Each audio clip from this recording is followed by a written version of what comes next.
From the Library of Congress in Washington, D.C.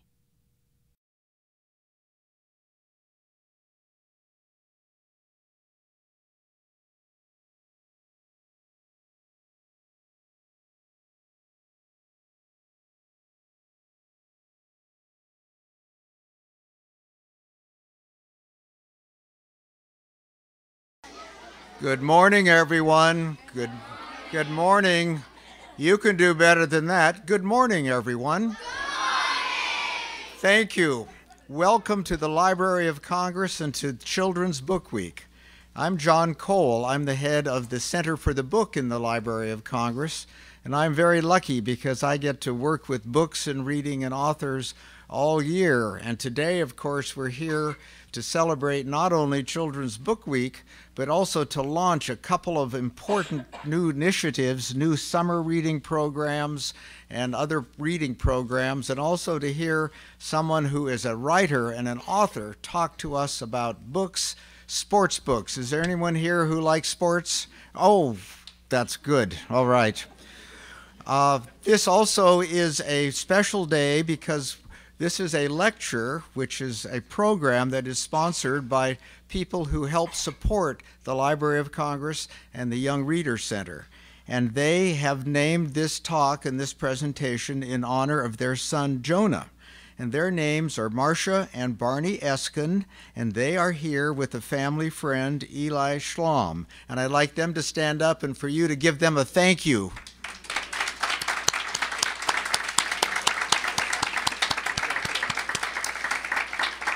This is the fourth year that the Eskins have helped us with a very special event at the Library of Congress.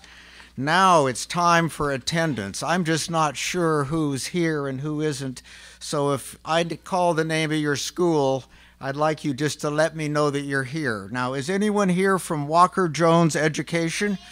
Okay, good for you. How about the Maury Elementary? Okay. Hyde Addison Elementary. Mary Church Terrell Elementary. And here's the real question mark. We are honestly waiting, we think, for Payne Elementary. Anybody here yet from Payne? Well, we are going to get started, and they will be special guests in various parts. But you guys got the good seats because you were here early, and we're very thankful. That's great. Before I really recognize a couple of other distinguished guests, I want to tell you about one of the writing programs that we're kicking off. It's the Library of Congress program. It's called A Book That Shaped Me. And the reason we call it that is because, as you know, books are really important in changing our individual lives. They can help us overcome all kinds of troubles, help us understand the world, and even change us for the better. The Book That Shaped Me is an essay contest for 5th and 6th graders in D.C., and you D.C. people know about this, but this year it's spreading to Virginia, Maryland, Delaware, Pennsylvania, and West Virginia. When you leave, you're going to get a special treat, but part of the treat, I have to tell you, some material in a bag, and there's an entry form in there if you're interested in this program, which is called A Book That Shaped Me. All you have to do is read a book this summer and then write a little essay about what you thought about that book and how it affected you, why you liked it, if you liked it, or why you didn't like it, if you didn't like it. You can do that too. The top essay winners will win prizes, and the grand prize winners get to come to the National Book Festival. That's another one of the Library of Congress activities, and this year it's on the National Mall from September 21st to 22nd, and you can hear the winners and their essays. Now, how many of you have been to the National Book Festival? Do we have a few takers? Oh, well, we have to work on that number, because we really have a lot of wonderful writers for children and young people and for adults. And in fact, you're going to hear a little preview from one of this year's writers in a few minutes. So we really want the families to come to the book festival. It's a wonderful family event. You'll meet authors, and they'll also sign books for you. Now, back to our introductions. In addition to the Eskins, we have other guests. One is Mickey Freeney, from the Director of Children and Youth Services for the District of Columbia Library. Hold your applause. I'm going to ask them all to stand at once. The second one is Martha Sacoccio, sorry Martha, Communications and Communications Outreach for District of Columbia Public Library, who also works with the DC Center for the Book. Leslie Mason, a children's librarian. And is George Williams here from DC Public Library? If not, I'd like our other speakers to rise, and I'd like you to thank them for their help. One more small group, and then we go ahead. From DC Public Schools, we have Pat Brown, Manager of Library Media Services. A special thanks goes to Pat, who's worked with the Library of Congress and the DC Public Library to get all of our students here. I want to thank Lola Pine, who is from the Office of Communication at the Library of Congress, who heads the project I just talked about, A Book That Shaped Me. And of course, I want to re-welcome all of our students. Let's give a special hand then also to Pat and to Lola, and we'll go on with the show. Give them a...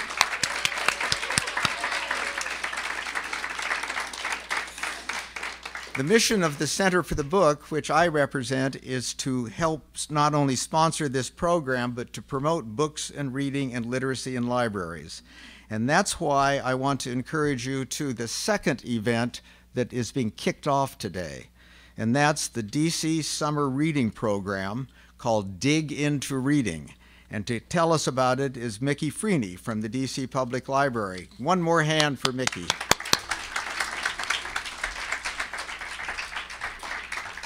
Thank you. I was really excited to come and talk to you about summer reading, but this morning I lost my voice. So I'm going to let Leslie Mason tell you all about what's going to happen this summer.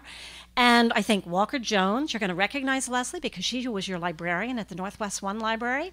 And when Payne Elementary comes, they're going to recognize Leslie because she was the librarian at Southeast most recently. And she represents all of the children's librarians from our libraries. We have 25 across the District of Columbia. And Leslie's going to tell you what to expect this summer from Dig Into Reading. Hey guys, if you have a library card, put both of your hands straight up. If you like to read, put your fingers on your nose. If you can read for 15 minutes at a time, put your hands on your cheeks. If you read for 15 minutes at a time and keep track of your reading this summer, you could win a Kindle Fire. If you want to win a Kindle Fire, open your mouth and go, That's right. That's right. Shh, 1, 2, 3, all eyes on me. So what you're going to do this summer is go to your local library, tell your librarian that you want to sign up for summer reading. She will give you your reading log. You're going to read for 15 minutes at a time and keep track, and you're going to win prizes. When you read for 4 hours, you'll win a prize. When you read for 8 hours, you'll get entered into the drawing for the Kindle Fire. We're also going to give away baseball tickets to the Nationals. I know, it's so exciting. It's so exciting. Summer reading is really important, guys. We know you read all year long, and we're very proud of that, but we want to be proud of you for reading all summer long, too. So if everybody who's going to enter summer reading, put your hands straight up. Everybody who thinks they're going to win the Kindle Fire, clap your hands. Thank you very much. I'm very excited to see all of you, and hopefully I will see you very soon. So make sure to sign up for summer reading, okay? Thank you.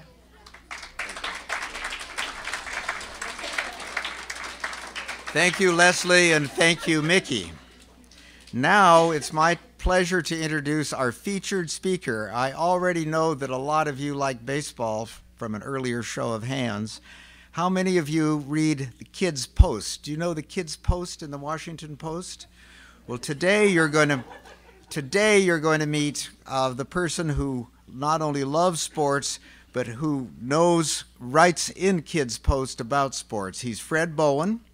And Fred has loved sports since he was a kid. He played Little League baseball as a child, and his favorite thing to read back then was sports fiction and the sports section of his newspaper.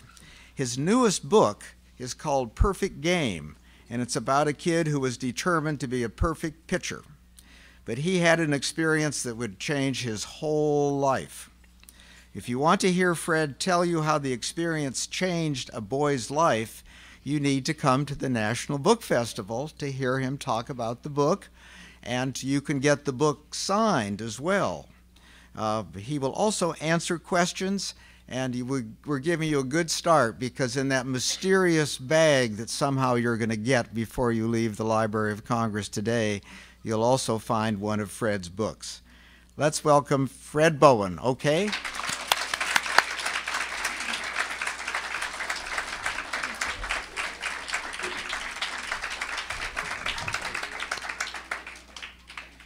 All right, good morning. Right, I love that when kids say, only in schools, you get good morning. All right. That's right, my name's Fred Bowen, and I do lots of things. And then what we're going to talk about today is how I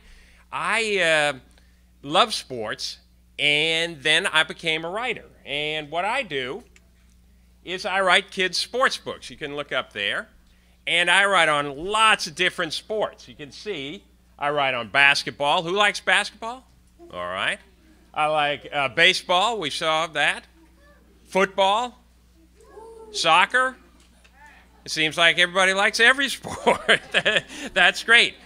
And what they are books that are for kids about 7 to 12 years old. And what they do is they combine sports fiction and sports history. There's always a chapter of sports history in the back. And here are some of the other books, too. And I also wrote a picture book, which we're going to talk about. By the way, I didn't do the drawings. I just do stick figures. Who does stick figures? Yeah, lots of people. Sure, of course. And I also, like Mr. Cole said, I write for the KidsPost. Now, how many people know about the KidsPost? Great, terrific. And I write about lots of different things in the KidsPost. And this picture you see here is I wrote about the movie 42, the Jackie Robinson movie. Now, who's gone to see it? Yeah, I think because I said, hey, kids ought to go see it. It's a terrific movie, and it's a terrific movie about an important piece of our history. Now, there are lots of questions you get when you're the writer who comes to school. I'll sometimes go to schools and kids will ask me questions, and some of the questions, they'll look at me and they'll say, how old are you? And then I'm pretty brave, so I'll say, how old do you think I am? And 20, that's good. I've had guesses all the way from 25 to 80. And I'm very glad you laughed at 80, because that wouldn't be so good. The other thing is sometimes kids will say, are you rich? And one time, before I could answer, some kid yelled out, of course he is. And I thought, boy, I must have missed that. But another question that you get all the time is, did you always want to be a writer? No, no way. And in fact, I'm going to show you a picture. You guys, who's in the 5th grade here? All right, 5th graders. Who's in the 4th? All right, 4th and 5th graders. This is a picture. Hold on. What was that? 1, 2, 3, eyes on me? Yeah, that was good. All right. Here's a picture of Mr. Bowen when he was in the 5th grade. And I went to a school that was...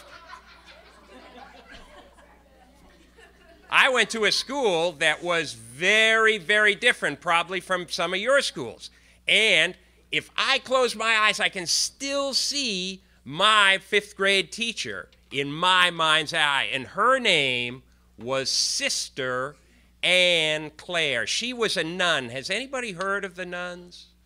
The nuns, for people who haven't heard of the nuns, were very special religious teachers in Catholic schools. And you may have heard, and it's very, very true, the nuns were really, really tough. And Sister Anne, she was one of the toughest. The toughest one was Sister Frances. She was about that high, and she was the scariest lady in the whole world.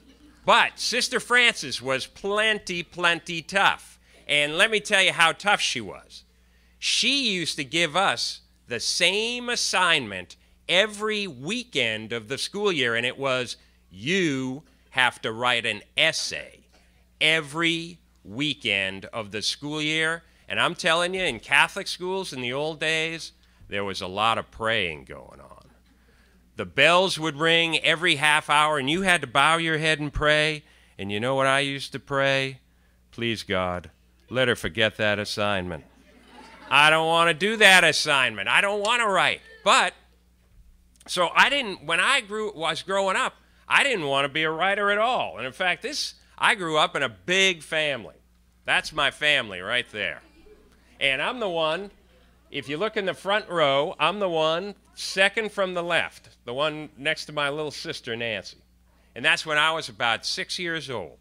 And I grew up in a big family, and what we liked is there was lots of fun, lots of stories, and we played lots of sports. And in fact, if you look at my older brother, Tom, who's the tallest one in the back row, if you look closely at his nose, it's kind of all over the place.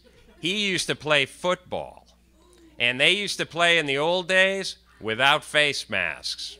And that's what happened. Ooh, yeah, that's what happened to Tom's nose. So when I was growing up, quiet, when I was growing up, I didn't want to be a writer at all. I wanted to be a baseball player. That's me when I was about the same age, and I wanted to be a baseball player. And when I didn't want to be a baseball player, I wanted to be a football player. And I tried football. And I remember I used to dream so much. I wanted to be a wide receiver. I wanted to be one of those players who caught the ball and ran for touchdowns. But I remember I played on a team, and it was called the Cowboys. Don't boo the Cowboys. All right, all right. I didn't get to choose the team's name. But I remember I had a coach. His name was Bo Berry, and he had sort of a big tummy, and he had a red-faced and black hair, and I'm so old that the coaches used to smoke in front of you. And he used to smoke a Tiparillo. There was these cigars that had a little bit of plastic on the end. And I remember, even though I wanted to be a wide receiver, Bo Berry put me as a tight end. And all I did was block all the time, just block. I never caught any passes. Till one day, we were playing a team, the Giants. And I remember, we had a play in which a guy went way out. The halfback went way out and for a pass, and everybody followed him. And I went to Bo and I said, hey, Bo, if he goes for a long pass, I can just block for like a count of 2, and then I'll go down and out, and I'll be wide open. And Bo took out his Tiparillo and said, that's a great play, Bowen. Let's run it. And so I was all excited. And sure enough, the halfback went way out. Everybody followed him, and I went out took a quick, like a 5-yard down and out. I caught the ball, and I thought, yes, now I'm going to get a chance to run for a touchdown. But I turned around, and a kid named Craig Fudge Robinson came flying into me and knocked me right in the stomach and straight back. Boom! I hit the ground, and I still had the ball. I was flat on my back, and I was out of breath. And so they had to stop the game because I couldn't breathe. And in the old days, when you couldn't breathe, they'd come out, and they'd actually put the thumb in your pants like this and pull your pants up. It didn't work. I was still out of breath. I was lying there. I couldn't breathe at all. And I remember my coach, Bo, came up to me and said, Bowen, that was a great play. Do you want to run it again? And I said, no, I don't want to run it again. So I love sports, but, you know, sports didn't kind of love me back the same way I wanted them to love me. So, but one thing sports gave me, we were talking about books that shape you and change you. These were the books that changed me. Because when I was about your age, I loved reading these books. They were called the Chip Hilton books. And what it showed me were a few things. One, reading could be a lot of fun. Two, Chip was a really good person. And I thought, gee, he's a good athlete. He's a good student. He's a nice guy. I want to be that person. I want to try to be that person. So even though I didn't become a big sports star, I became a reader. And I went to law school, got married, had kids, and I became a coach. Who plays sports here? All right, good. Lots of kids play sports, and I'm sure lots of kids know coaches. Well, I was one of those coaches. When my kids were growing up, I coached about 30 different teams, and I coached them in soccer, basketball, baseball, and softball. I coached all the different sports, and I loved it. But one of the things it did for me was it reminded me how important sports were to me when I was a kid, and also how important sports are to kids now. And so that's where my stories come from. My stories come from my memories as a kid playing sports, my reading, because I read a lot, and my experience of coaching. So let me talk about a couple of the books. And then somebody had their hand up, and I'll take some questions afterwards. This is the picture book. It's called No Easy Way. And what it's about is about a guy named Ted Williams.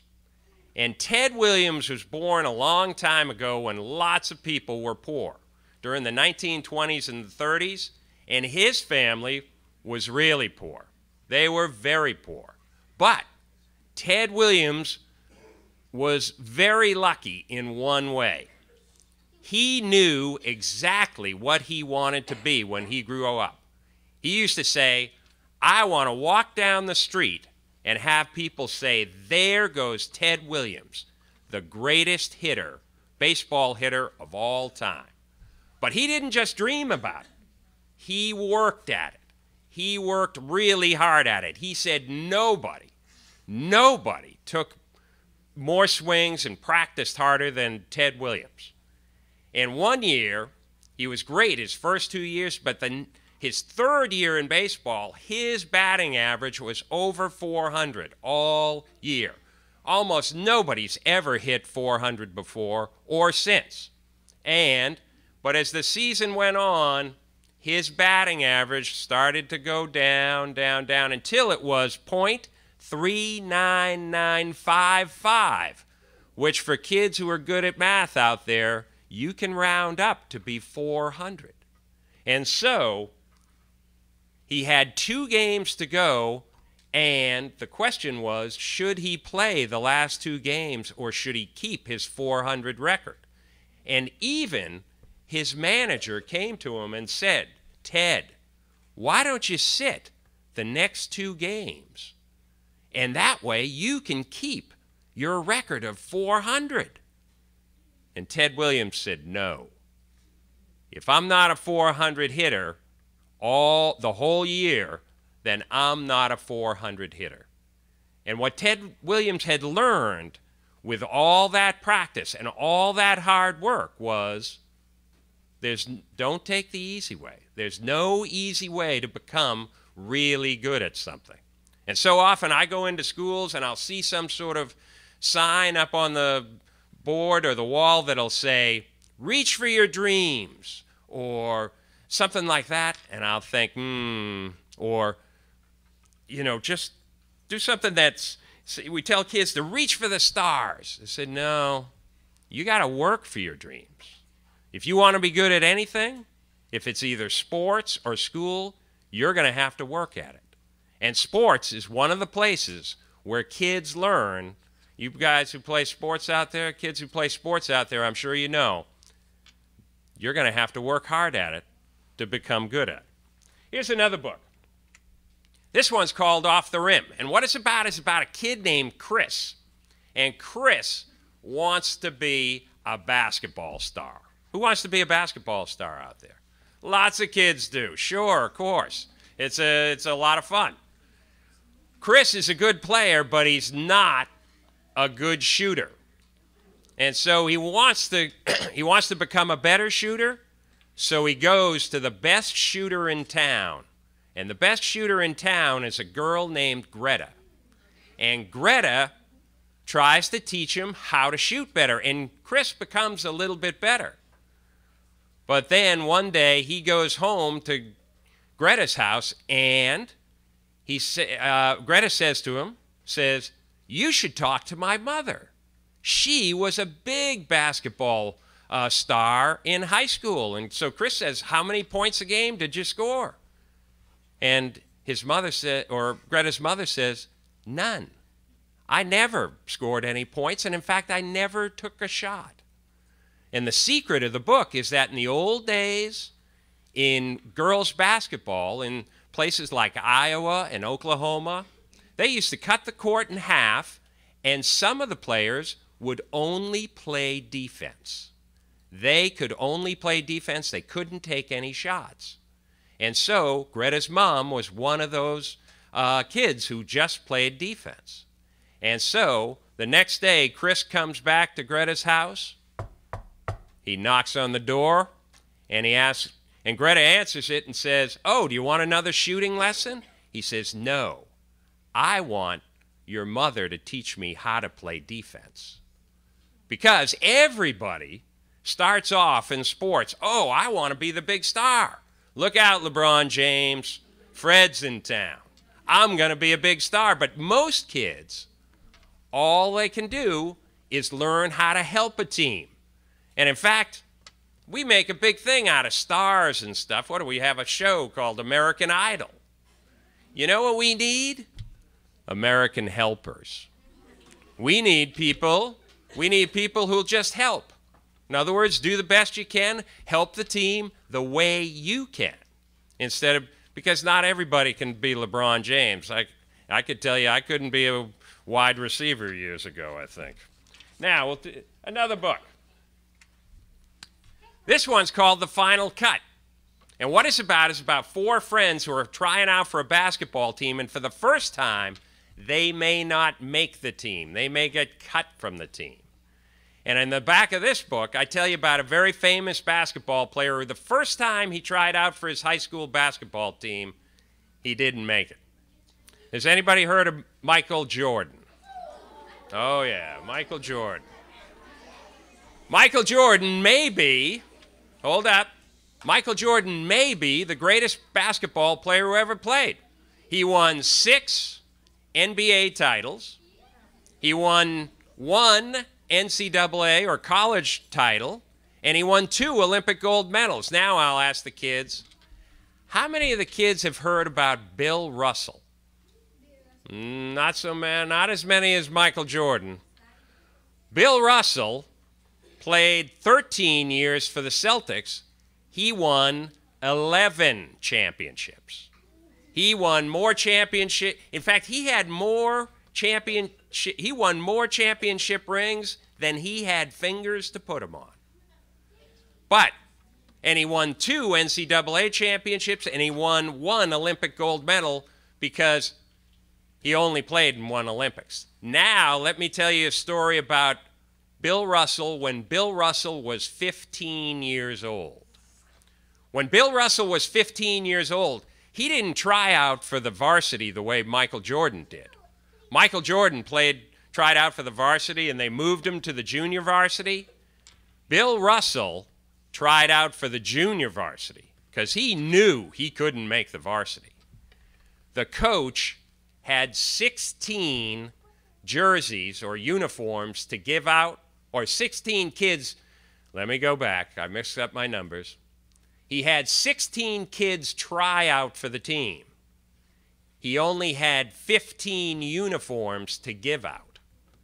So he went to his worst player, and his worst player was Bill Russell. And he went to Bill Russell and he said, Bill, you can stay on the team, but you have to share a uniform with another player. In other words, half of the games you're going to sit on the bench in your regular clothes. The other half of the games you're going to sit on the bench in your uniform.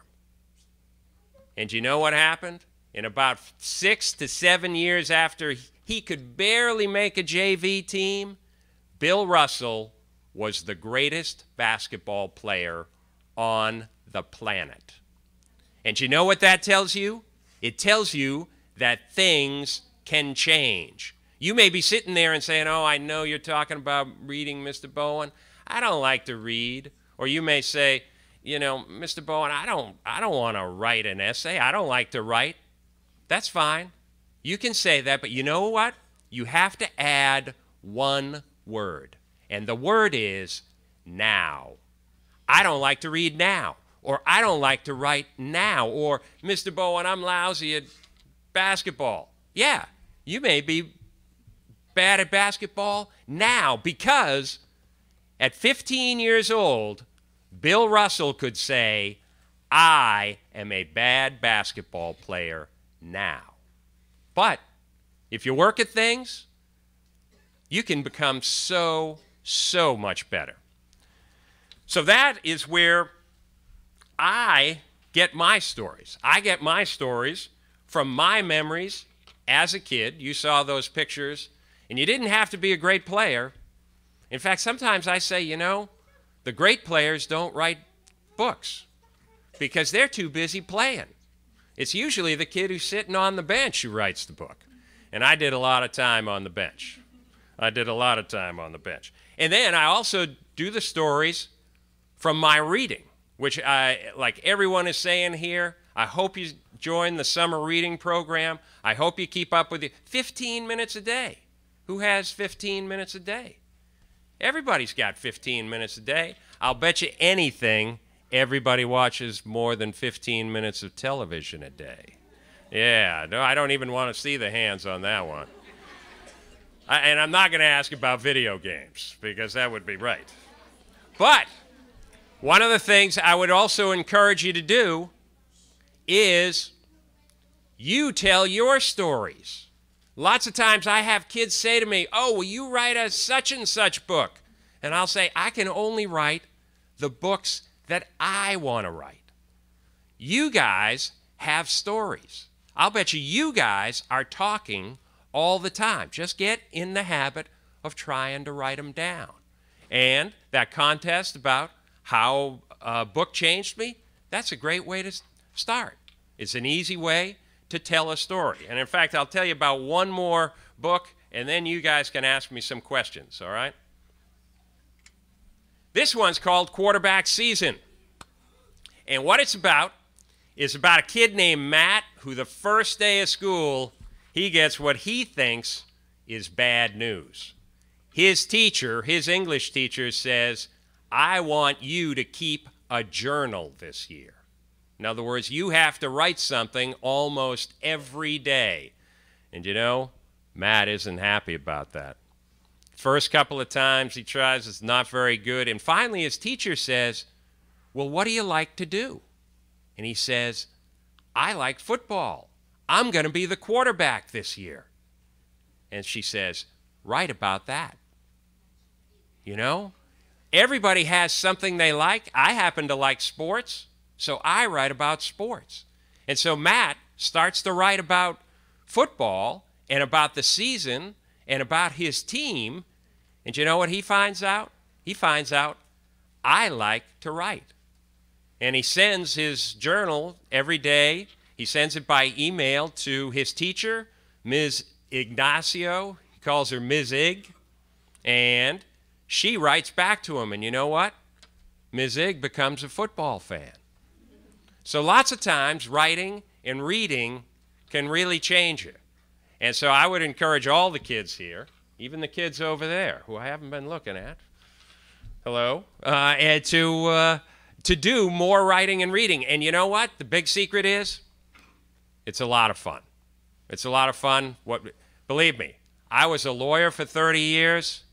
Writing kids' books is a lot more fun than being a lawyer. Now, some kids had questions. Go ahead and you got to shout for Mr. Bowen.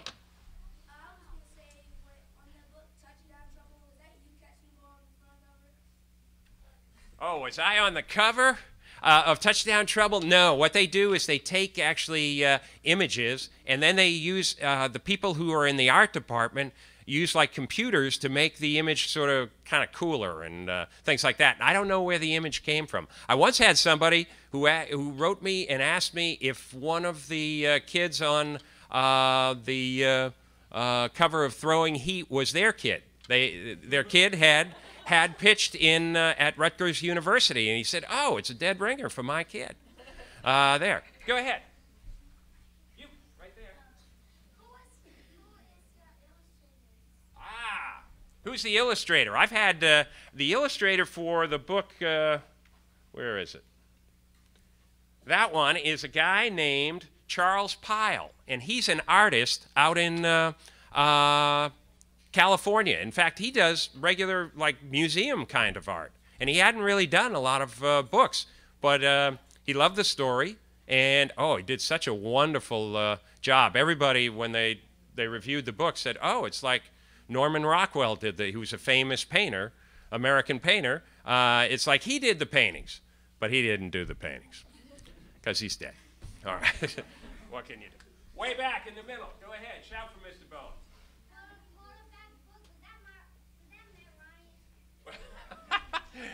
No, it's just, you know, one of the things I write about, well, I write about the history in the back, and I'll write about players that you've heard of. The kids that I write about, Matt, are just like, he's just a regular kid. He was like in 9th grade, I think. And so I like to tell kids that, you know, you watch all the sports on television and you think, but when you play your games, you're sort of part of like a long, long story that's been going on about sports for hundreds of years. People have played sports for thousands of years. And when you start to play them, you're becoming part of that story. It isn't just Matt Ryan and LeBron James and Bryce Harper. It's kids like you that are playing sports. In the orange there. Oh yeah, I am writing a book right now. Thank you for asking. It's gonna be a football book, and it's gonna come out in the fall of 2014. And like Mr. Cole mentioned, I just had a book come out. It's called Perfect Game. That's a baseball book, and so that'll be all of them are fun. Right in the second row. Do I? Oh, can a child write a book? A child can write a book. Usually, it's very hard to get books published. But I remember reading a book years ago that I think it was a 10-year-old, I can't remember if a girl or a boy, who won a writing contest in, let's say it was a girl, and she wrote a book called Potato. And what it was about was a story her grandparents had told her during years ago when people were poor, like Ted Williams was poor during the Depression. Her grandparents went out to Idaho and picked potatoes. And they would pick potatoes, and at night they would go out and get the leftover potatoes, and they could keep them. And they came back, they put potatoes everywhere in their car. They put them on the roof of the car, they put them on the bumper, and when they went back to New York where they lived, they had all these potatoes. So that winter, they had potato pancakes, they had potato soup, they had French fried potatoes, they had lots of potatoes. But the little girl had heard that story, and she made it into a story, and it was published. She was 10 years old. We better get going. Last question right there in red. You.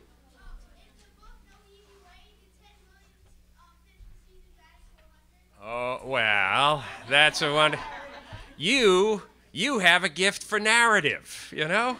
That's great. Now, I would like to, oh boy, I don't want to spoil it because that's one of the, Don't tell. Don't tell. Okay. I'm getting another thing. I think, you know what you should do? Go to a library and see if they have the book. And if they have the book, if they don't have the book, you insist. You say, I thought you called yourself a library. You don't have this book? You get a, you tell them that you want the book, and take the book out and read the book, and you will have the answer to that question. Listen, thank you very much. 2 more questions. Oh, 2 more questions. 2 more questions. There are so many questions. Just 2, though. Just 2 in green there. Yeah, you got to look down, right? I'm sorry? RG3? RG3. I haven't written a book about them yet, but I write a lot about them in the KidsPost because kids are very interested in RG3. And you know what I wrote before the season started? Whoops, hold on. Before the season started last year, and we didn't know how good RG3 was, I wrote a column that said, notice what RG3 has to do before the season. One of the things, he has to learn a playbook which is 5 inches thick. It has hundreds of plays in it. The other thing he has to do is he has to listen to his coaches to become better. The third thing he has to do is he has to learn to get along with his teammates. And those are all really good things to learn. By the way, one of the things everybody, oh, RG3 is so wonderful, he's such a great athlete. He graduated from Baylor University in 3 years. Usually it takes people 4 years to graduate from college. He was such a good student that it took him 3 years. So all those things help him trying to become a good quarterback. Last question right in the middle, right there. Oh, what other... Well, let's see. Anybody good at math out there? I've been writing them every week for 13 years, and I write about, let's see, 13 times 52, that's over 650 articles. So you can probably find them somewhere in your library. All right, thank you very much.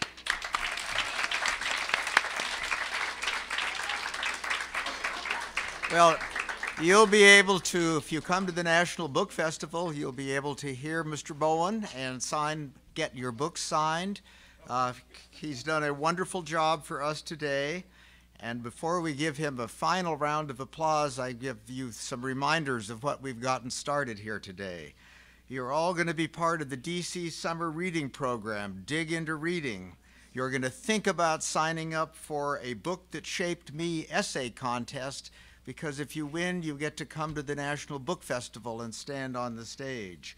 You're all going to be able to visit your local libraries, as Mr. Bowen said, and get any book on any subject, and from authors just like him, or not quite like him, but people who talk about and write about all of the subjects that you like the best. So please do come to the National Book Festival, September 21st and 22nd. And I'm thanking you and thanking the people who put this together for us. And finally, let's thank Fred Bowen with one more round of applause. This has been a presentation of the Library of Congress. Visit us at loc.gov.